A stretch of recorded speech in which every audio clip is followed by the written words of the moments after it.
வித்தியாசமாக இருக்கிறது. இது என்ன வார்த்தை அப்படின்னு நாங்கள் பார்க்கும் பொழுது, இந்த மொத்த வேதாகமத்திலும் கர்த்தர் அப்படின்ற அந்த ஒரு வார்த்தை வித்தியாசமாக இருக்கிறது. எப்படி இருக்குது? தமிழில் ஹைலைட் பண்ணி தடிப்பமாக எழுதப்பட்டிருக்குது. அதே வேறு வேறு பாஷைகளில் ஒரு விதமாக எழுதப்பட்டிருக்குது. ஏன்னா தமிழ் மொழியில் கேபிட்டல் லெட்டர்ஸ், சிம்பிள் லெட்டர்ஸ் கிடையாது. எல்லாம் ஒரே எழுத்துனால நாங்கள் ஹைலைட் பண்ணி ரொம்ப தடிப்பமாக எழுதப்பட்டிருக்குது தமிழ் வேதாகமத்தில். இதே ஆங்கில வேதாகமத்தை எடுத்தோம்னா த லார்ட் அப்படின்ற வார்த்தை அங்கே காணப்படுது. அதுலேயும் அந்த லார்ட் அப்படின்ற அந்த 4 வார்த்தை LORD, அங்கே king James, new king James version எல்லாம் எடுத்து பார்த்தீங்கன்னா அதில் அந்த LORDன்ற 4 எழுத்து எத்தனை இடத்துல இருந்தாலும் கேபிட்டல் லெட்டர்ஸில் இருக்கும். இது எனக்குள்ளா இன்னும் வாஞ்சையை தூண்டியது. அப்படி அந்த கேள்விக்கான பதிலை தேடுற வழியில் ஒரு சின்ன ஆராய்ச்சி தான் இன்றைய செய்தி. இதை நாங்கள் தியானிக்கும் முன்பதாக ஒரு விசை கண்களை மூடி ஜெபம் செய்து இந்த செய்தியை நாங்கள் தியானிப்போம், ஜெபம் செய்வோம். கிருபை நிறைந்த பரிசுத்தமுள்ள நல்ல ஆண்டவரே, இதோ சுவாமி முது நாமத்தை மகிமைப்படுத்தி முது சமூகத்திலே நாங்கள் வந்திருக்கிறோம். இந்த நேரத்திலும் வேதத்திலிருந்து நாங்கள் தியானிக்க போகிற ஒவ்வொரு காரியத்திலும் முது நேசக்கரம் கூட இருந்து பரிசுத்தாவினால் எங்கள் ஒவ்வொருவரையும் நிரப்பி எங்கள் கண்கள் காதுகள் இருதயங்களை திறந்தருளும். இந்த சத்தியத்தை சரியாக புரிந்து கொள்ளக்கூடிய மனப்பான்மை எங்களுக்கு தாரும். இதை எங்களுடைய ஜீவியத்தில் அபியாசிக்கக்கூடிய வல்லமையை நீர் எங்களுக்குள்ளாக தாரும். முது வார்த்தையினால் நீர் எங்களை பலப்படுத்தும். இயேசுவின் நாமத்தினால் ஜெபிக்கிறோம் நல்ல பிதாவே, ஆமென். நாம் ஆராதிக்கும் நம்முடைய தேவனின் பெயர் என்ன? நாம் எந்த தேவனை ஆராதித்துக் கொண்டிருக்கிறோம்? வேதத்திலே தேவனுக்கு பல பெயர்கள் கொடுக்கப்பட்டிருந்தாலும் அவருடைய பெயர் என்ன? இந்த கேள்வி எனக்கு மாத்திரமல்ல, இன்னிலிருந்து 3500 வருஷங்களுக்கு முன்பதாக, 4000 வருஷத்துக்கு முன்பதாக மோசே என்ற தேவ ஊழியக்காரனுக்கு வந்த முதல் கேள்வி. நாங்கள் யாத்ராகமம் 3வது அதிகாரத்தை வாசிக்கும் பொழுது இந்த கேள்வியை மோசே ஆண்டவரிடத்தில் கேட்கிறார். மோசே தேவனை நோக்கி, நான் தேவனாகிய கர்த்தரிடத்திலிருந்து வருகிறேன் என்று சொன்னால் அந்த தேவனுடைய பெயர் என்ன அப்படின்னு சொல்லி இஸ்ரவேலர்கள் கேட்பாங்களே, அப்போ அவங்களுக்கு நான் என்ன பதில் சொல்றது ஆண்டவரே அப்படின்னு சொல்லி மோசே கேட்டார். அப்பொழுது தேவனுடைய பதில் யாத்ராகமம் 3வது அதிகாரம் 14வது வசனத்தில் ஆண்டவர் சொன்னார், அதற்கு தேவன் இருக்கிறவராக இருக்கிறேன் என்று மோசேயுடனே சொல்லி, இருக்கிறேன் என்பவர் என்னை உங்களிடத்துக்கு அனுப்பினார் என்று இஸ்ரவேல் புத்திரரோட சொல்வாயாக என்றார்.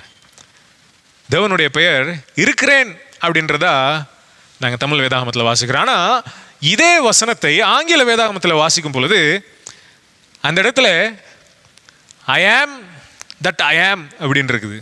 இந்த ஐ ஆம் தட் ஐ ஆம் அப்படின்றத நாங்கள் தமிழில் மொழிபெயர்த்தா நான் ஆகிய நான். ஆனால் தமிழில் இருக்கிறேன் என்பவராக இருக்கிறேன் அப்படின்னு இருக்குது. இது ஏதாவது மொழிபெயர்ப்பு பிழைகள் எதுவும் ஏற்பட்டுருச்சா அப்படின்னு கேள்வி கேட்டிங்கன்னா, இங்கே மொழிபெயர்ப்பு பிழை இல்லை. அந்த இடத்துல அந்த காணப்படுற வார்த்தை, மூல பாஷையில் காணப்படுகிற வார்த்தையின் அர்த்தம் இருக்கிறவராகவே இருக்கிறேன். இங்கிலீஷில் தி எக்ஸிஸ்டிங் ஒன் அல்லது ப்ரீ எக்ஸிஸ்டிங் ஒன் அப்படின்னு சொல்லி இங்கிலீஷில் சொல்லுவாங்க. ஆனால் அந்த வார்த்தையை மொழிபெயர்க்கும் பொழுது அது நான் என்கிற நான் அப்படின்ற மாதிரி வருது. எனவே ஆங்கிலத்தில் அந்த வார்த்தையை மொழிபெயர்த்திருக்கிறாங்க, தமிழில் அதனுடைய அர்த்தத்தை எழுதியிருக்கிறாங்க. இங்கே மொழிபெயர்ப்பு பிழைகள் எதுவுமே இல்லை, ரெண்டுமே சரியானது தான். சரி, இப்போ மோசேயின் இடத்துல தேவன் இன்னும் தொடர்ச்சியாக சொல்றார் 15வது வசனத்தில்.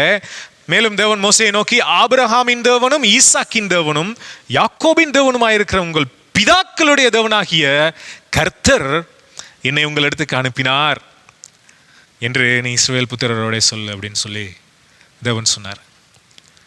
அப்போ இந்த கேள்விக்கான பதில் திரும்பவும் ஆண்டவர் 6வது அதிகாரம், யாத்ராகமம் இப்போ நாங்கள் வாசிச்சது 3வது அதிகாரம், 6வது அதிகாரத்தில் திரும்பவும் அதுக்கான ஒரு பதில் சொல்றாரு. என்னன்னா 6வது அதிகாரம் 2ஆம் வசனம். மேலும் தேவன் மோசேயை நோக்கி, நான் யெகோவா.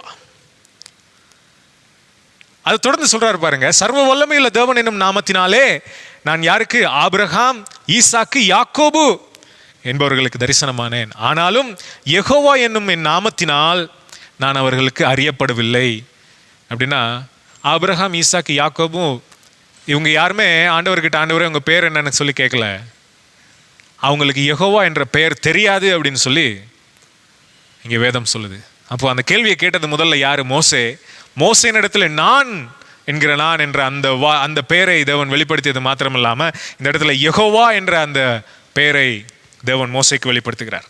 சரி, இப்போ நீங்கள் வேதாகமத்தை பார்க்கும் பொழுது பழைய ஏற்பாட்டில் மாத்திரம் இந்த கர்த்தர் என்ற வார்த்தை 6500 தடவைகளுக்கு மேல் எழுதப்பட்டிருக்கிறது. எழுதப்பட்டிருக்கிற ஒவ்வொரு இடத்திலும் அது தமிழ் வேதாகமத்திலே தடிப்பமாக ஹைலைட்டாக எழுதப்பட்டிருக்குது. ஆங்கிலத்திலே கேபிட்டல் லெட்டர்ஸில் எழுதப்பட்டிருக்குது. ஏன் இந்த ஒரு வார்த்தை மாத்திரம் இவ்வளவு முக்கியத்துவம் கொடுக்கப்பட்டிருக்கிறது என்பதை நாங்கள் தேடி பார்க்கும் பொழுது, மூல பாஷையிலே இந்த வார்த்தை குறித்து நாம் தேடி பார்ப்போமாக இருந்தால், மூல பாஷை எபிரேய பாஷையிலே காணப்படுகிற எழுத்து இந்த 4 எழுத்துக்கள். அதாவது எபிரேய பாஷையை நாம் வாசிக்கும் பொழுது நாம் தெரிந்து கொள்ள வேண்டிய ஒரு முக்கியமான விஷயம் என்னவென்றால், இந்த எபிரேய பாஷை, அரபி பாஷை இவையெல்லாம் வலப்பக்கத்திலிருந்து இடப்பக்கமாக எழுதப்படுகிற பாஷைகள். நாம் தமிழ், ஆங்கிலம் அல்லது வேற்று மொழிகளை பார்க்கும் பொழுது நாம் இடப்பக்கத்திலிருந்து வலப்பக்கமாக எழுதுவோம். ஆனால் அரபு அல்லது எபிரேய பாஷைகள் வலப்பக்கத்திலிருந்து இடப்பக்கமாக எழுதப்படுகிறது. அதே போல் பின்னால் இருந்து முன்னால் எழுதப்படுகிற பாஷைகள். எனவே இந்த வார்த்தையை வாசிக்கும் பொழுது வலப்பக்கத்தில், அதாவது முதலாவது அந்த சிறிய எழுத்து அதிலிருந்து வாசிக்கும் பொழுது 4 எழுத்துக்கள் அங்கே காணப்படுகிறது. அந்த 4 எழுத்துக்களை எப்படி நாங்கள் உச்சரிப்போம்? முதலாவது எழுத்து ய, இரண்டாவது எழுத்து ஹ, மூன்றாவது எழுத்து வ, நான்காவது எழுத்து ஹ. இந்த வார்த்தை பழைய ஏற்பாட்டிலே எபிரேய பாஷையிலே 6500 தடவைகளுக்கு மேற்பட்ட தடவைகள் எழுதப்பட்டிருக்கிறது. ஒவ்வொரு இடத்திலும் அந்த வார்த்தைக்கு, அதாவது வவல்ஸ் அப்படின்னு சொல்லுவோம். தமிழில் நம்ம அரவு, கொம்பு, கால் இதெல்லாம் போடுறோம். அந்த மாதிரி இந்த ஆங்கிலத்திலையும் நாங்கள் வவல்ஸ்னு சொல்கிற மாதிரி எபிரேய பாஷையில் வவல்ஸ் எதுவுமே இந்த வார்த்தைக்கு சேர்க்கப்படுறதில்லை. இந்த வார்த்தை வெறும் 4 எழுத்துக்கள் மாத்திரம்தான் எழுதப்படும். அது எந்த எபிரேய பாஷைக்காரராக இருந்தாலும், எபிரேய பாஷையை வாசிக்க தெரிந்த எவருக்கும் இது தேவனுடைய பெயர் என்பது தெரியும். அதற்கு அங்கே வவல்ஸ் அவசியம் இல்லை. எனவே இந்த வார்த்தையினுடைய சரியான உச்சரிப்பு என்ன? யாவே என்பதுதான் அதனுடைய சரியான உச்சரிப்பு. அது எப்படி நமக்கு தெரியும்? அங்கே தான் ஒரு வவல்ஸ் ஒன்றுமே இல்லை. எப்படி அது தெரியும்னா, இன்றைய எபிரேயர்கள் அப்படி தான் அதை உச்சரிக்கிறாங்க. அது மாத்திரமல்ல, இன்றைக்கி நமக்கு ஏதாவது ஒரு தகவல் தெரியணும் அப்படின்னா நாங்கள் உடனடியாக ஓடுறது கூகுளில் போய் தான் நமக்கு தெரியாத விஷயங்களை தெரிஞ்சுக்கொள்கிறோம். ஆனால் கூகுள் வர்றதுக்கு முன்னாடி இந்த உலகத்தில் என்சைக்ளோபீடியாஸ் இருந்துச்சு. அதுலேயும் ரொம்ப நம்பகத்தன்மையுடைய என்சைக்ளோபீடியாஸ்னால் பிரிட்டானிக்கா என்சைக்ளோபீடியான்னு ஒன்று இருக்குது. அந்த பிரிட்டானிக்கா என்சைக்ளோபீடியாவில் இந்த யெகோவா அப்படின்ற வார்த்தை எப்படி பைபிளில் சேர்க்கப்பட்டுச்சு அப்படின்னு சொல்கிறாங்க. ஏன்னா எபிரேய அரிச்சுவடியில் ஜே அப்படின்ற உச்சரிப்பு எழுத்து கிடையாது. அங்கே ய எழுத்து தான் இருக்குது. இப்போ நம்ம ஜீசஸ், ஜோயல், ஜோசப்லாம் பேர் வைக்கிறோம். ஆனால் இந்த பேர்கள் எல்லாம் உண்மையிலேயே ஜே எழுத்தில் அங்கே எபிரேய பாஷையில் தொடங்குறது கிடையாது. யோயல் அல்லது யெஷுவா, யோசெஃப், யாக்கூப் அப்படி தான் எபிரேய பாஷையில் அந்த பெயர்கள். நாங்கள் தான் ஜேக்கப், ஜோசப்னு சொல்கிறோம். அப்போ இந்த ஜே எழுத்து இல்லாத எபிரேய பாஷையில் எப்படி ஜெஹோவா அப்படின்ற வார்த்தை வந்துச்சு அப்படின்னா, இங்கே பிரிட்டானிக்கா என்சைக்ளோபீடியா சொல்லுது, அவங்க லத்தீன் பாஷையில் மொழிபெயர்க்கும் பொழுது இந்த லத்தீன் வார்த்தை ஜெஹோவா என்பதை அவர்கள் உட்சேர்த்தார்கள் என்பதாக.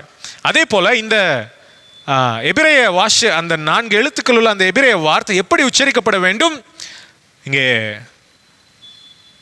கிளெமெண்ட் ஆஃப் அலெக்சாண்ட்ரியா என்ற ஆரம்ப ஆதிபிதா, சபையின் ஆதிபிதாவில் ஒருவர், அவர் சொல்லுகிற காரியம் என்னவென்றால், இது யாவே என்று உச்சரிக்கப்பட வேண்டும் என்று பிரிட்டானிக்கா என்சைக்ளோபீடியா சொல்லுது. எனவே இந்த வார்த்தையினுடைய சரியான உச்சரிப்பு யாவே, தேவனுடைய பெயர் யாவே. இன்னைக்கு நிறைய கிறிஸ்தவங்களுக்கு இந்த இந்த இந்த பெயர் தெரிகிறதில்ல. இன்னைக்கு இந்த வார்த்தை, இந்த பெயர் பொதுவாக எல்லா இடத்துலையும் அநேகர் பாட்டெல்லாம் எழுதுகிறாங்க, யாவேன்னு சொல்லி பாடுறாங்க. ஆனாலும் அதனுடைய சரியான அர்த்தம் இப்போ ஒரு 10-15 வருஷத்துக்கு முன்னாடி இந்த வார்த்தை நிறைய கிறிஸ்தவங்களுக்கு தெரியாது. ஏன் தெரியாது அப்படின்னா, எந்த பைபிள் டிரான்ஸ்லேஷன்லேயும் அந்த வார்த்தை இல்லை. தமிழ் பைபிளில் யாவேன்ற வார்த்தை இருக்கா? இல்லை. இங்கிலீஷில் இருக்கா? இல்லை. வேறு ஏதாவது பாஷையில் இருக்கானா? எந்த பாஷையிலையும் இல்லை. எபிரேய பாஷையில் மாத்திரம்தான் இருக்குது. அப்படின்னா இந்த வார்த்தை இல்லாததுனால இதுதான் தேவனுடைய பெயர் அப்படின்றது அநேகருக்கு தெரியாமல் போச்சு. இதனால் அநேக ஏமாற்று வேலைகள் இந்த அமெரிக்கா, யூகே போன்ற நாடுகளில் ஒரு பொது வெளிகளில் அங்கே ஜனங்கள் வந்து தங்களுடைய மதத்தை பற்றி பிரசாரம் பண்ணலாம், பிரசங்கம் பண்ணலாம். விருப்பமானவங்க கேட்கலாம், விருப்பமில்லாதவங்க போயிடலாம். யாராவது விரும்பினா அவங்ககிட்ட வந்து கேள்வி கேட்கலாம். இப்படியான ஒரு சந்தர்ப்பத்தில் ஒரு ஒரு போதகர் யூகே நாட்டில் அந்த லண்டன் நகரத்திலே ஒரு வோக்கஸ் பார்க் என்ற அந்த பார்க்கிலே இந்த போதகர் இயேசு கிறிஸ்துவை குறித்து போதித்து கொண்டிருக்கும் பொழுது அங்கே ஒரு இஸ்லாமிய இமாம் ஒருவர் வந்து, நீங்கள் பைபிளில் வச்சுட்டு இயேசு கிறிஸ்துவை ஆண்டவர் என்று சொல்கிறது சரியில்லாதது, அது பிழையானது. பைபிள் என்ன சொல்லுதுன்னு தெரியுமா? ஒரே தேவன் தான் இருக்குது. அப்போ நீங்கள் ஒரே தேவன்னா எப்படி நீங்கள் இயேசு கிறிஸ்துவை கடவுளாக்க முடியும்? இயேசு கிறிஸ்து மனுஷன் தானே, பரிசுத்த ஆவியானவர் எப்படி கடவுளாக்க முடியும்? இப்படியெல்லாம் அவர் இந்த போதகரை பேச விடாமல் அந்த இடத்துல கேள்விகள் கேட்ட பொழுது அங்கே இருக்கிற ஜனங்கள் உண்மையிலேயே இவர் கேட்குறது சரிதானோ அப்படின்ற மாதிரி நிலைமைக்கு வந்துட்டாங்க. ஏன்னா அந்த இஸ்லாமியர் சொன்ன காரியம், இந்த பைபிளில் தேவன்னு சொல்லுதே, அது வேற யாரும் இல்லை, அல்லாஹ் தான். உன் தேவனாகிய கர்த்தர் நான் ஒருவரே, என்னை தவிர தேவன் இல்லைன்னு பைபிள் சொல்லுதே, அது அல்லாஹ் தான். அவரை தவிர வேறு ஆண்டவர் இல்லை, கடவுள் இல்லை. நீங்கள் சும்மா மனுஷனெல்லாம் ஆண்டவர் ஆக்கிட்டு இருக்கீங்க, கடவுள் ஆக்கிட்டு இருக்கீங்கன்னு அவர் சொல்லும் பொழுது அந்த இடத்துல இந்த நிறைய பேர் இவர் சொல்கிறது சரிதானோ அப்படின்ற மனநிலைமைக்கு அவங்கெல்லாம் தள்ளப்பட்டாங்க.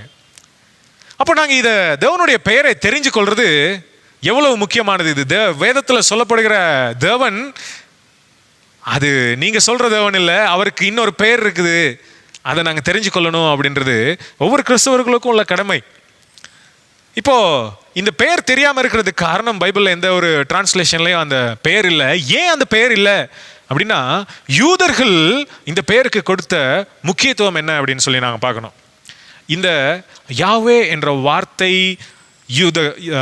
எபிரேய வேதாகமத்தில் எங்கெங்கெல்லாம் காணப்பட்டுச்சோ அந்த இடத்துல ஒரு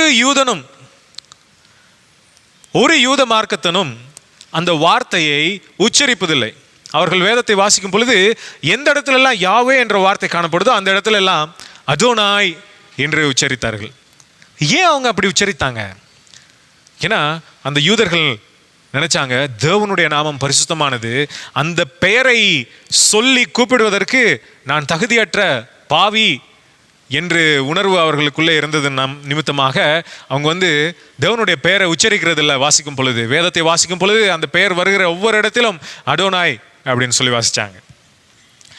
அது மாத்திரமில்ல, இது ரொம்ப இன்ட்ரெஸ்டிங்கான ஒரு விஷயம் என்னன்னா, த நேம் ஆஃப் காட் அப்படின்னு சொல்லி ஒரு புத்தகத்தை டக் பேச்சுலர் எழுதினார். அந்த புத்தகத்தில் பொதுவர் டக் பேச்சுலர் இந்த விஷயத்தை எழுதியிருக்கிறார். என்னன்னா, வேதாகம எழுத்தாளர்கள் அந்த காலத்தில் பிரிண்டிங் ப்ரெஸ் எல்லாம் இல்லாத காலத்தில் வேதத்தை வந்து என்ன செஞ்சாங்கன்னா எழுதுனாங்க.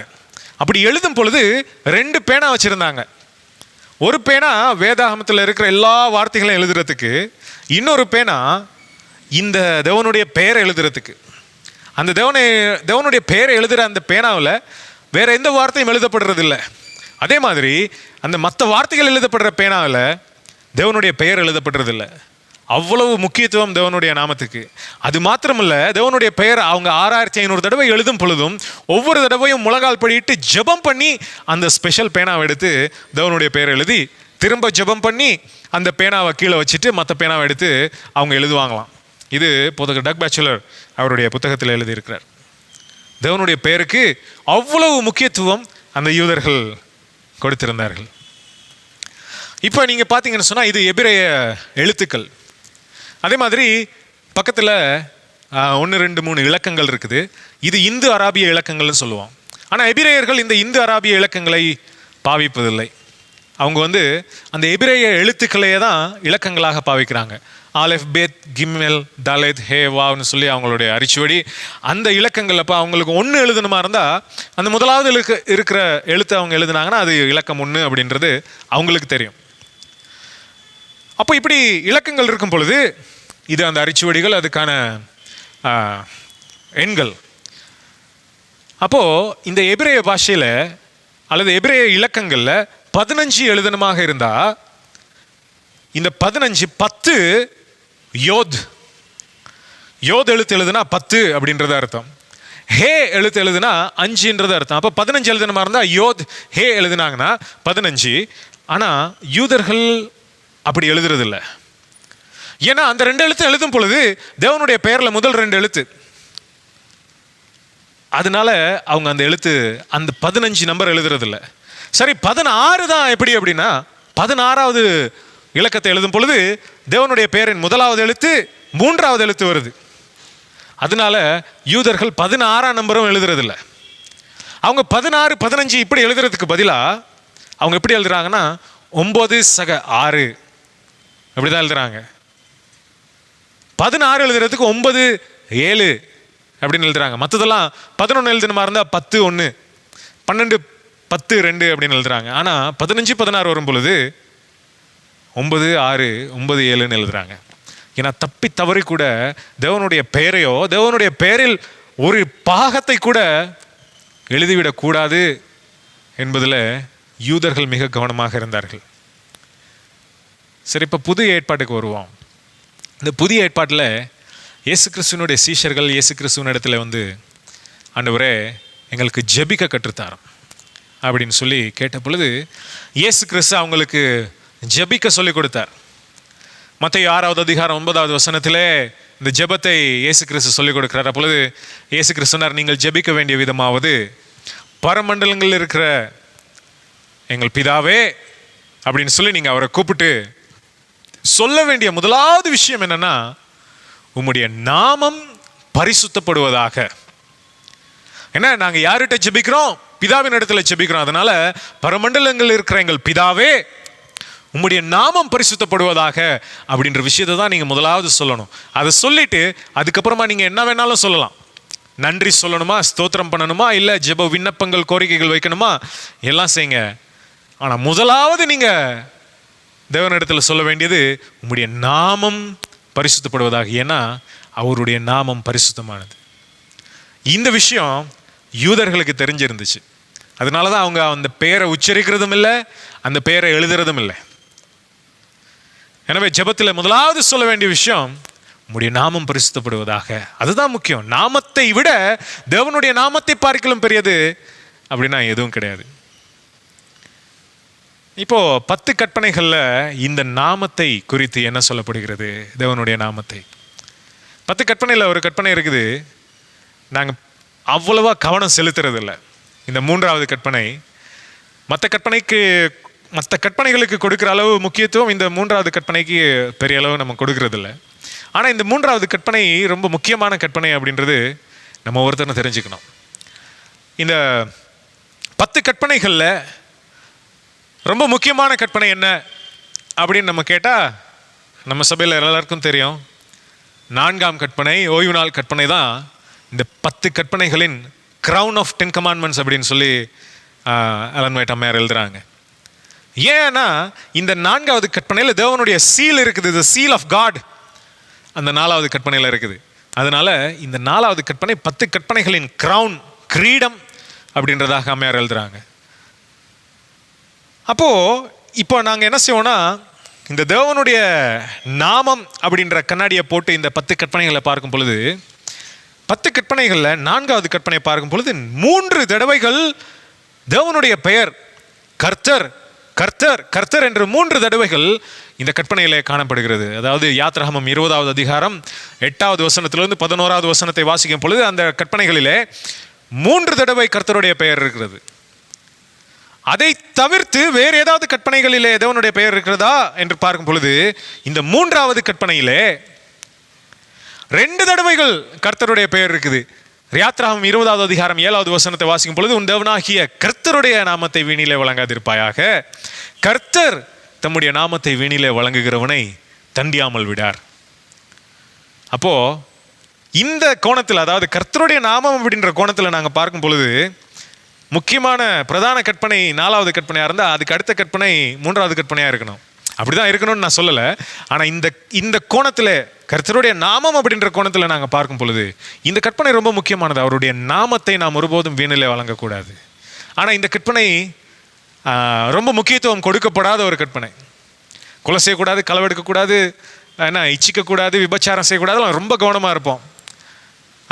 விக்கிரகங்கள் வணங்கக்கூடாதா, ஐயோ என்னை அன்றி வேறு தேவர்கள் இருக்கக்கூடாது, அதெல்லாம் ரொம்ப கவனமாக தான் இருக்கிறோம். ஓய்வு நாளில் எப்படி இருக்கணும், எல்லாம் கவனமாக தான் இருக்கிறோம். ஆனால் கர்த்தருடைய நாமத்தை வீணிலே வழங்குறதுனா என்ன? நிறைய பேருக்கு சரியான ஒரு தெளிவின்மை நம்முடைய சபைகளிலே காணப்படுகிறதை நான் காண்கிறேன். இப்பொழுது தேவனுடைய நாமத்தை நாம் எப்படியெல்லாம் அறிக்கை பண்ணணும், அல்லது அந்த நாமத்தை எவ்வளமாக கௌரவப்படுத்த வேண்டும்? மத்தேயு 10வது அதிகாரம் 32வது வசனத்தில் இயேசு கிறிஸ்து சொல்கிறார், மனுஷர் முன்பாக என்னை அறிக்கை பண்ணுகிறவன் எவனோ அவனை நானும் பரலோகத்தில் இருக்கிற என் பிதாவின் முன்பாக அறிக்கை பண்ணுவேன். அவருடைய நாமத்தை மகிமைப்படுத்தும் பொழுது நம்மை அவர் பிதாவின் முன்பாக மகிமைப்படுத்துவார். கர்த்தருடைய நாமம் எவ்வளவு முக்கியமானது என்பதற்கு வேதத்திலிருந்து ஒரு சில வசனங்களை நான் இப்பொழுது வாசிக்கிறேன். ஏசாயா 42வது அதிகாரம் 8வது வசனம், நான் கர்த்தர், இது என் நாமம், என் மகிமையை வேறொருவனுக்கும் என் துதியை விக்கிரகங்களுக்கும் கொடேன். இந்த வசனத்தை வச்சு இலங்கையில் திருகோணமலைன்னு ஒரு இடம் இருக்குது. அந்த ஒரு அருமையான சபை, இந்த மாதிரியான ஒரு சபை. அந்த சபை மூப்பராக இருந்தவர் இந்த வசனத்தை வச்சு ஒருத்தர், கர்த்தர் ஒருத்தர் தானே, நீங்கள் எப்படி 3 கடவுள்களை வணங்குறீங்கன்னு சொல்லி ஒரு இஸ்லாமியர் கேட்ட கேள்வியில் முழு குடும்பத்தோடு அவர் இஸ்லாமியராக மாறிட்டார். அந்த குடும்பம், மூப்பர் குடும்பம் இஸ்லாமியராக மாறினுச்சு அப்படின்னு சொல்லி அந்த சபை வந்த விசுவாசிகள் அப்படியே கொஞ்சம் கொஞ்சமாக உடஞ்சி போயிட்டாங்க. அந்த சபையில் இன்றைக்கி ஒரே ஒரு வயசான ஐயா மட்டும் உட்காந்துட்டு இருக்கிறாரு. அந்த சபையினுடைய எதிர்காலம் ஒரு கேள்விக்குறியாக இருக்குது. ஏன்னா எங்கேயாவது போய் சத்தியம் சொன்னால், அந்த உங்கள் சபையில் இருந்து தானே அவர் இஸ்லாமியராக மாறி போனார் அப்படின்னு சொல்லி கேள்வி கேட்டு நம்மளை ஒரு பொருட்டாவே யாரும் பார்க்குறதில்ல. அந்த மாதிரி தேவனுடைய பெயரை குறித்து சரியான தெளிவின்மையின் நிமித்தமாக அநேகர் இடறி போகக்கூடிய சந்தர்ப்பம் ஏற்படுது. தேவன் சொல்கிறார், நான் கர்த்தர், இது என் நாமம். அப்படின்னா இதனுடைய அர்த்தம், நான் யாவே, இது என்னுடைய நாமம். நாமம் என்றால் பெயர். யாவே தான் என்னுடைய பெயர் அப்படின்னு சொல்லி ஆண்டவர் சொல்கிறாரு. வேற எந்த பெயரும் இல்லை. ஏசாயா 45வது அதிகாரம் 5வது வசனத்தில், நானே கர்த்தர், வேறொருவர் இல்லை, என்னை தவிர தேவன் இல்லை, நானே யாவே. இது சரியான வாசகமாக இருந்தால், வானங்களை சிருஷ்டித்து பூமியை வெறுமையாக சிருஷ்டியாமல் அதை குடியிருப்புக்காக செய்து படைத்து அதை உருவேற்படுத்தின தேவனாகிய கர்த்தர் சொல்லுகிறதாவது, நானே கர்த்தர், வேறொருவர் இல்லை. ஏசாயா 45வது அதிகாரம் 18ஆம் வசனம். உபாகமம் 28வது அதிகாரத்தில் 58வது வசனம், இது ஒரு பெரிய வசனம். அதில் கடைசி பகுதி என்ன சொல்லுதுன்னா, உன் தேவனாகிய கர்த்தர் என்னும் மகிமையும் பயங்கரமுமான நாமத்துக்கு பயப்படும்படிக்கு. கர்த்தருடைய நாமம் எப்படிப்பட்டதுன்னா மகிமையும் பயங்கரமுமானது. அந்த நாமத்துக்கு நாம் என்ன செய்யணும்? பயப்படணுமா. அவருடைய நாமம் மகிமையானது. 113வது சங்கீதம் 2வது வசனம், இது முதல் என்றென்றைக்கும் கர்த்தருடைய நாமம் ஸ்தோத்தரிக்கப்பட கடவுது. 135வது சங்கீதம் 13வது வசனம், கர்த்தாவே உம்முடைய நாமம் என்றென்றைக்கும் உள்ளது. கர்த்தாவே உம்முடைய பிரஸ்தாபம் தலைமுறை தலைமுறைக்கும் இருக்கும். அவருடைய நாமம் எப்படிப்பட்டதுன்னா என்றென்றைக்கும் உள்ளது, தலைமுறை தலைமுறையாக. அந்த நாமத்தை இன்று வீணிலே எப்படியெல்லாம் வழங்குறோம் அப்படின்றது நம்ம ஒரு விஷயம் யோசிக்கணும். உன் சிருஷ்டிகரே, உன் நாயகர், சேனைகளின் கர்த்தர் என்பது அவருடைய நாமம். அதாவது சேனைகளின் யாவே என்பது அவருடைய நாமம். அவரே பரிசுத்தர், மீட்பர், சர்வ பூமியின் தேவன். இப்போ பிலிப்பியர் 2வது அதிகாரம் 9வது வசனத்தில் இருந்து வாசிக்கும் பொழுது, ஆதலால் தேவன் எல்லாவற்றுக்கும் மேலாக அவரை உயர்த்தி அவரைனா இயேசு கிறிஸ்துவை. இயேசுவின் நாமத்தில் வானோர் பூதலத்தோர் பூமியின் கீழானோருடைய முழங்கால் யாவும் முடங்கும் படிக்கும். பிதாவாகிய தேவனுக்கு மகிமையாக இயேசு கிறிஸ்து கர்த்தர் என்று நாவுகள் யாவும் அறிக்கை பண்ணும் படிக்கும். எல்லா நாமத்துக்கும் மேலான நாமத்தை அவருக்கு தந்தருளினார். இயேசு கிறிஸ்துவினுடைய நாமம் எப்படிப்பட்ட நாமம்? எல்லா நாமத்துக்கும் மேலானது. வானிலுள்ளோர் பூமியில் உள்ளோர் பூமியின் கீழானோர் என எல்லாருடைய முழங்கால்களும் முடங்கும்படியான நாமம் இயேசு கிறிஸ்துவின் நாமம். எல்லா நாவுகளும் அப்படின்னு சொல்லும் பொழுது யாரெல்லாம் நாவோடு இருக்கிறார்களோ, மிருகமாக இருக்கட்டும், மனுஷனாக இருக்கட்டும், தேவ தூதர்களாக இருக்கட்டும், எல்லா நாவுகளும் யார் கர்த்தர் என்று அறிக்கை பண்ணுமா? இயேசு கிறிஸ்து கர்த்தர் என்று அறிக்கை பண்ணும். அப்போ கர்த்தர்னு நம்ம படிச்சுட்டு வந்தோமே, அது யாரு? இயேசு கிறிஸ்துவின் நாமம் தான் அந்த மேலான நாமம். இயேசு கிறிஸ்து தான் கர்த்தர்னு சொல்லி எல்லா நாவுகளும் அறிக்கை பண்ணி முழங்கால்கள் யாவும் அவருடைய நாமத்துக்கு முடங்கும். அப்போஸ்தலர் 4வது அதிகாரம் 12ஆம் வசனம் சொல்லுகிறது, மனுஷன் ரட்சிக்கப்படுவதற்கு இயேசுவின் நாமமே அல்லாமல் வேறொரு நாமம் கட்டளையிடப்படவில்லை. இந்த ஒரு நாமத்தின் மூலம் மாத்திரம்தான் நமக்கு ரட்சிப்பு இருக்குது. இந்த நாமம் எப்படிப்பட்டது? வல்லமையுள்ள நாமம், எல்லா நாமத்துக்கும் மேலான நாமம். ஆனா இன்னைக்கு இந்த இயேசுவின் நாமம் எப்படிப்பட்டிருக்குதுன்னா, ஒரு பிஸ்னஸ் பிராண்டா போயிருக்குது. இயேசுவின் நாமத்தை இன்று ஜெபம் என்ற பெயர்ல இயேசுவின் நாமத்தை கூவி கூவி வித்துக்கிட்டு இருக்கிறோம். ஆராதனை என்ற பெயர்ல இயேசுவின் நாமம் ஒரு கூத்தாடி நாமமாக மாறி போயிருக்குது. அந்த பெயரை சொல்லி இன்னும் என்ன அட்டுழியம் வேணாலும் பண்ணலாம் அப்படின்ற அளவுக்கு இந்த உலகத்தில் அந்த நாமம் கேவலப்படுத்தப்பட்டு இருக்குது. யார் மூலமாகனா, வேற்று மதத்தவர்களில் கிறிஸ்தவர்கள்ன்ற போர்வை போத்தி கொண்டிருக்கிற நம்ம மூலமாக தான். வெளிப்படுத்தல் சொல்லுது, அவருடைய பெயர் தேவனுடைய வார்த்தை என்பதாக. அவருடைய பெயர் ராஜாதி ராஜா கர்த்தாதி கர்த்தர் எனும் நாமம் அவருடைய வஸ்திரத்தின் மேலும் அவருடைய தொடையின் மேலும் எழுதப்பட்டிருந்தது.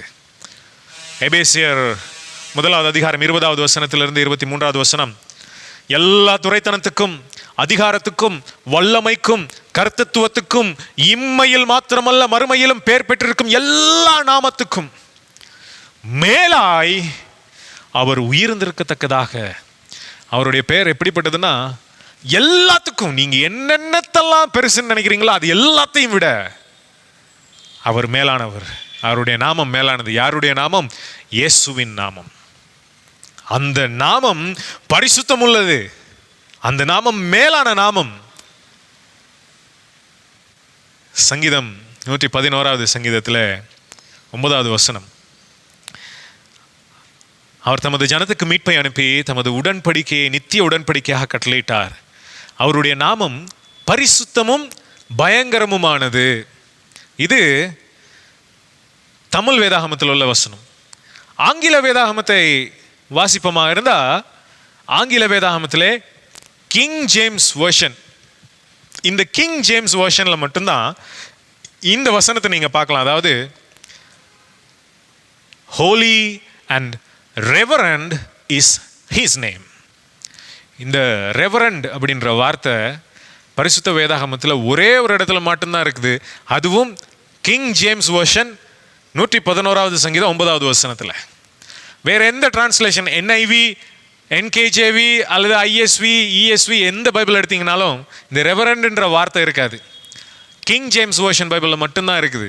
அதுவும் 111வது சங்கீதம் 9வது வசனத்தில் மட்டும்தான். பரிசுத்த வேதாகமத்தில் ஒரே ஒரு இடத்துல தான் தேவனுடைய பெயர் ரெவரண்ட்னு சொல்லியிருக்கிற அந்த பெயர். இன்னைக்கு நிறைய பேர் நான் ரெவரண்ட் அப்படின்னு சொல்லி வச்சுட்டு சுற்றுறோம். கர்த்தருக்கு ஸ்தோத்திரம். நம்ம செவன்த் அட்வென்டிஸ்ட் சபையில் அந்த மாதிரியான ஒரு செட்டப் இல்லை. நாங்கள் பிரசிடெண்ட்டாக இருந்தாலும் செக்ரட்டரியாக இருந்தாலும் GC பிரசிடெண்ட்டை கூட எல்டர்னு தான் கூப்பிடுறோம், அல்ல பாஸ்டர்னு தான் சொல்கிறோமே தவிர யாரையும் ரெவரண்ட்னு சொல்கிறதில்ல. ஏன்னா ரெவரண்ட்ன்றது கர்த்தருடைய பெயர். அதை தூக்கி நான் எனக்கு வச்சுக்க முடியாது. பரிசுத்தமானது அவருடைய பெயர். இன்னைக்கு எத்தனையோ பேர் செயின்ட் அப்படின்னு பேர் வச்சுட்டு இருக்கோம். அங்கே பார்த்தா அங்கே திரும்புகிற பக்கமெல்லாம் செயின்ட் சிலைகளும் செயின்ட் பாடசாலைகளும். பரிசுத்தமானது அவருடைய பெயர். இப்போ பழைய ஏற்பாட்டு காலத்தில் தேவனுடைய நாமத்துக்கு வழங்கப்பட்ட கௌரவமும் மரியாதையும் தேவனுக்கு இன்று கொடுக்கப்படுதா, இன்று கொடுக்கப்படணுமா அப்படின்ற கேள்வி நம்ம கேட்டால், இன்று கொடுக்கப்படுகிறது இல்லை, ஆனால் இன்று கொடுக்கப்படணும். ஏன்னா தேவன் பழைய ஏற்பாட்டு காலத்தில் யாவே என்ற நாமத்தினாலே அறியப்பட்டார். அவர் மாம்சமாகி நமக்குள்ளே வாசம் பண்ணி இன்று இயேசு என்னும் நாமத்தினாலே நம்ம எல்லாருக்கும் அறிமுகமாக இருக்கிறார். அந்த பரிசுத்தமுள்ள நாமத்தை நாம் கௌரவப்படுத்த வேண்டும், மகிமைப்படுத்த வேண்டும். ஏன்னா நாம் ஜெபிக்கும் பொழுது எப்படி ஜெபிக்கிறோம்? உம்முடைய நாமம் பரிசுத்தப்படுவதாக அப்படின்னு சொல்லி ஜெபிக்கிறோம். நம்ம பரிசுத்தப்படுத்துறோமா அவருடைய நாமத்தை? இயேசுவின் நாமத்தினாலே அப்படின்னு சொல்லி ஜெபிக்கிறோமே, அந்த நாமத்துக்கு என்ன கௌரவம் கொடுக்கிறோம்? இந்த 3ஆம் கற்பனை குறித்து எந்த அளவுக்கு நாங்கள் கவனமாக இருக்கிறோம்? இன்னைக்கு நாங்கள் பார்க்கும் பொழுது இயேசுவின் நாமத்தை டிஷர்ட்டில் பிரிண்ட் பண்ணிக்கிறோம், கேப்பில் பிரிண்ட் பண்ணிக்கிறோம், இன்னும் என்னென்னமோலாம் செஞ்சுக்கிறோம். ஸ்டிக்கர் அடித்து அங்கங்கே ஒட்டிக்கிறோம். புது வாகனம் வாங்கினா ஜீசஸ்னு ஒரு ஸ்டிக்கர் அடித்தாதான் நமக்கு மனசுக்கு திருப்தியாக இருக்கும், இயேசு இந்த வாகனத்தில் இருக்கிறாருன்னு. அந்த வார்த்தையை, அந்த பெயரை அப்படி கண்ட இடத்துலலாம் எழுதி வச்சு ஒட்டி வைக்கிறதுக்கு அவர் பேர் என்ன அவ்வளோ சீப்பாக போச்சா? இந்த ஹாஸ்டலில் இருக்கிற பசங்க புக்ஸ் இல்லை பைபிள்லாம் எடுத்து பார்த்தீங்கன்னா எல்லாம் பக்கமாக எழுதி வச்சுருப்பாங்க, ஐ லவ் யூ ஜீசஸ்லாம். பெட்டில், கபடில், டாய்லெட்டில் கூட எழுதி வச்சுருப்பாங்க, ஐ லவ் யூ ஜீசஸ்னு. கண்ட இடத்துலலாம் எழுதி ஒட்டுறதுக்கு அந்த பேர் ஒன்றும் அவ்வளோ சீப்பான பேர் இல்லை. கண்ட இடத்துலலாம் எழுதுறதுக்கு அந்த பேர் ஒன்றும் அவ்வளோ கேவலமான பேர் இல்லை. அது பரிசுத்தமான பெயர். அந்த பரிசுத்தமான பெயரை நாங்கள் எப்படி கௌரவப்படுத்தணும்னா, தேவனாகிய கர்த்தருடைய நாமத்தை வீணிலே வழங்காதிருப்பாயாக. தேவனை துதிக்கிற இந்த உதடுகள், இந்த நாவினாலே வேற எந்த ஒரு கெட்ட வார்த்தைகளும் கெட்ட பேச்சுகளும் பேசாதபடிக்கு அவருடைய நாமத்தை நாம் கௌரவப்படுத்தணும். அவருடைய பெயரை சொல்ற இந்த வாயினாலே எந்த ஒரு அவதூறான பேச்சுக்களும் பேசுறதுக்கு நம்முடைய நாவு கூசணும். தேவனுடைய நாமத்தை வீணிலே வழங்காதிருப்பாயாக அப்படின்னு சொன்னாரே. சங்கீதக்காரன் பாடினாரு, கர்த்தர் என் மெய்ப்பராய் இருக்கிறார். இயேசு கிறிஸ்து இந்த உலகத்தில் வந்த பொழுது சொன்னார், நானே நல்ல மெய்ப்பன். சங்கீதக்காரன் பாடினார், கர்த்தரின் வெளிச்சம் என் கேடகமானவர். இயேசு கிறிஸ்து சொன்னாரு, நானே உலகத்துக்கு ஒளியாய் இருக்கிறேன். என்னை பின்பற்றுகிறவன் இருளிலே நடவாமல் ஜீவ ஒளியை அடைந்திருப்பான். இயேசு கிறிஸ்து அநேக இடங்களில் நான் நான் என்ற அதிகாரத்தோடு பேசுகிற காரியத்தை நாங்கள் பார்த்துருப்போம். அந்த அதிகாரம் எங்கிருந்து வந்துச்சுன்னா, எங்கேயோ கேட்ட மாதிரி இருக்குதே. மோசேயின் இடத்துல யாத்ராகமம் 3வது அதிகாரத்தில் 14வது வசனத்தில் ஆண்டவர் சொன்னாரே, ஐ ஆம் தட் ஐ ஆம். நான் என்கிற நான். அந்த நான் இங்கே இயேசு கிறிஸ்துவின் உருவத்திலே தேவன் மாம்சமாக வந்த பொழுது அவர் நானே நல்ல திராட்சை செடி, நான் ஜீவ அப்பம், நானே வழியும் சத்தியமும் ஜீவனுமாய் இருக்கிறேன், நானே நல்ல மெய்ப்பன், நானே உலகத்துக்கு ஒளியாய் இருக்கிறேன், நானே வாசல் எப்படின்னு சொல்லி அந்த நான் யார் அப்படின்றத இயேசு கிறிஸ்து இங்கே மாம்சத்தில் வெளிப்படுத்தினார். நானே என்ற அதிகாரத்தோடு சொல்லக்கூடிய ஒரே ஒருவர் தேவன் மாத்திரமே. தேவனை தவிர வேறு ஒருவரும் நான் என்ற அதிகாரத்தோடு பேச முடியாது. இயேசு கிறிஸ்து அங்கே சீஷர்கள் பயந்த பொழுது, பயப்படாதிருங்கள், நானே அவர் அப்படின்னு சொன்னார். எவர்? நான் என்கிற நான் என்று மோசேயின் இடத்துல பேசிய அந்த தேவன் மாம்சத்தில் இயேசு கிறிஸ்து இந்த பூமியில வந்தார். எனவே கர்த்தர் அல்லது யாவே என்று பழைய ஏற்பாட்டில் எழுதப்பட்ட அந்த நாமம், மேலான நாமத்தையுடையவர் வேற யாரும் இல்லை, இயேசு கிறிஸ்து. எல்லா நாமத்துக்கும் மேலான நாமத்தையுடைய என் இயேசு கிறிஸ்து பழைய ஏற்பாட்டிலே நான் என்றும், இருக்கிறவராக இருக்கிறேன் என்றும், கர்த்தர் என்றும் போற்றப்படுகிறார். அவரை தவிர வேற ரட்சிப்பு நமக்கு இல்லை. ஏசாயா 43வது அதிகாரம் 11வது வசனத்திலே தெளிவாக தேவன் நமக்கு சொல்லுகிற காரியத்தை பார்க்கிறோம். 43வது அதிகாரம் 11வது வசனம், நானே கர்த்தர். அந்த வசனம் தெளிவா சொல்லுது, நானே கர்த்தர், என்னை அல்லாமல் இரட்சகர் இல்லை. அப்போ யார் மூலமாக ரட்சிப்பு இருக்குது? இயேசு கிறிஸ்து மூலமாக. நானே கர்த்தர், என்னை அன்றி ரட்சிப்பு இல்லைன்னு சொல்ற அந்த கர்த்தர் யாரு? இயேசு கிறிஸ்து தான். அவர் இல்லாமல் ரட்சிப்பு இல்லை. அந்த கர்த்தர் என்ற நாமத்தை உடையவர் இயேசு கிறிஸ்து. நாவுகள் யாவும் அவரே கர்த்தர் என்று அறிக்கை பண்ணும். எல்லா நாமத்துக்கும் மேலான நாமத்தை உடைய என் இயேசுவின் நாமம். ஆபிரகாம், ஈசாக்கு, யாக்கோபின் தேவன் என்று அறியப்பட்டவர், சேனைகளின் கர்த்தர் என்று அறியப்பட்டவர், யெகோவா, யாவே என்று அறியப்பட்டவர், தேவாதி தேவன் மாம்சத்திலே வந்து இயேசு கிறிஸ்துவாக நம்மோடு வாழ்ந்து இன்றும் நமக்காக பரலோகத்திலே பரிந்து பேசிக் கொண்டிருக்கிற அந்த பரிசுத்தமுள்ள நாமத்தை உடைய தேவனை நாம் மகிமைப்படுத்த வேண்டியது நம்முடைய கடமையாக இருக்கிறது. அவரை துதிக்கின்ற, அவரை புகழுகின்ற நம்முடைய நாவினாலே அவதூறான பேச்சுக்களை பேசாமல், அவருடைய நாமத்தை ஒருபோதும் வீணிலே வழங்காதபடிக்கு ஜாக்கிரதையாக, என்னுடைய தேவனுடைய பெயர் வேற எதுவும் அல்ல, எனக்கு என்னுடைய தேவனுடைய பெயர் தெரியும் என்று வஞ்சிக்கப்படாதபடிக்கு நாங்கள் கவனமாக நம்மை ஜாக்கிரதையாக காத்துக்கொள்ள வேண்டியது நம்முடைய கடமையாக இருக்கிறது. தேவன் தாமே நம்ம ஒருவரையும் ஆசீர்வதிப்பாராக. ஆமென். நாங்கள் கண்களை மூடி ஒரு ஜெபம் செய்வோம். கிருபை நிறைந்த நல்ல ஆண்டவரே, எல்லா நாமத்துக்கும் மேலான நாமத்தை உடையவரே, உமது நாமத்தை உயர்த்துகிறோம், உமது நாமத்தை துதிக்கிறோம், போற்றுகிறோம். கர்த்தாவே, எங்கள் மத்தியிலே வாசம் செய்கிறவரே, உமது நாமத்தினாலே நீர் எங்களை ஆசீர்வதிக்கிறதற்காக உமக்கு நன்றி செலுத்துகிறோம்.